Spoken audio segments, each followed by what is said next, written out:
Hello mwana michezo, karibu katika channel yetu ya Michezo Live. Usisahau kusubscribe, kulike, kucomment na kushare na marafiki ili waweze kupata habari zinazohusu michezo.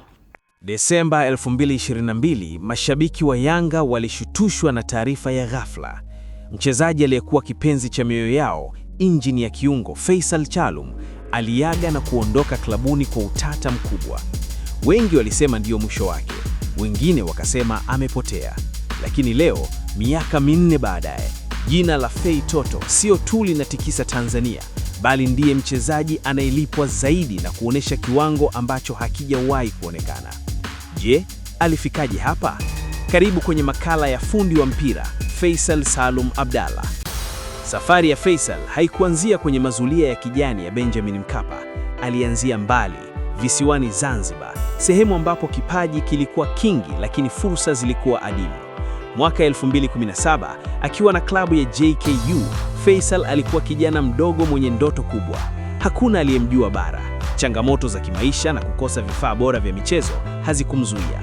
Kila alipogusa mpira kwenye viwanja vya vumbi vya Unguja, alijua kuwa siku moja ulimwengu utamtaja jina lake. Mlango wa kwanza wa mafanikio ulifunguka mwaka 2018. Timu ya Singida United iliyokuwa na maskauti makini ilimuona na kumleta bara. Lakini hakukaa sana huko. Kipaji chake kilikuwa kikubwa kiasi kwamba klabu kongwe ya Yanga SC ilimnyakua mwezi Julai 2018 kwa dau la Kitanzania la shilingi milioni 50 pekee. Hapa ndipo Fei Toto alipozaliwa rasmi. Kuanzia mwaka 2018 hadi 2022 aligeuka kuwa engine. Alitengeneza magoli ambayo yaliwafanya mashabiki wa Jangwani wasimame na kupiga makofi. Goli lake la shuti kali dhidi ya klabu kama Simba au uwezo wake wa kupiga pasi za macho ulimfanya kuitwa timu ya taifa, Taifa Stars. Hakukuwa na kiungo mzawa mwenye ujasiri kama wake.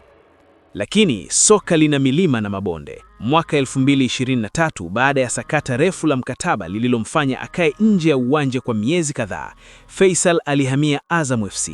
Wengi walidhani kiwango chake kimeshuka kutokana na kukaa nje, lakini walikosea. Azam FC haikununua mchezaji tu, ilinunua mshindi. Alianza msimu kwa kishindo, akifunga magoli na kutoa assists, akithibitisha kuwa thamani yake haikushuka bali iliongezeka. Leo hii Faisal Salum sio tu mchezaji wa mpira, ni alama ya ujasiri kwa wachezaji wazawa. Akiwa Azam FC, amevunja rekodi za ufungaji kwa viungo nchini. Mafanikio yake nje ya uwanja, ikiwemo uwezo wa kumiliki maisha mazuri na kuwa mfano kwa vijana wa Zanzibar, yanaonyesha kuwa mpira unalipa. Kutoka klabu ya JKU hadi kuwa mihimili ya Azam na Taifa Stars, safari ya Fei Toto ni funzo kuwa kipaji kikikutana na ujasiri, hakuna kinachoweza kukuzuia. Je, kwa upande wako, unadhani Faisal Salum ndiye kiungo bora zaidi mzao wa kuwahi kutokea katika miaka 10 ya hivi karibuni nchini Tanzania?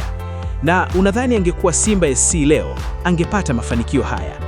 Niandikie maoni yako hapo chini. Na kama umefurahia makala ya Michezo Live, hakikisha unabonyeza kitufe cha subscribe na alama ya kengele ili usipitwe na makala nyingine zijazo kuhusu mastaa wa soka nchini. Asante kwa kutazama. Asante kwa kutufuatilia mpaka mwisho.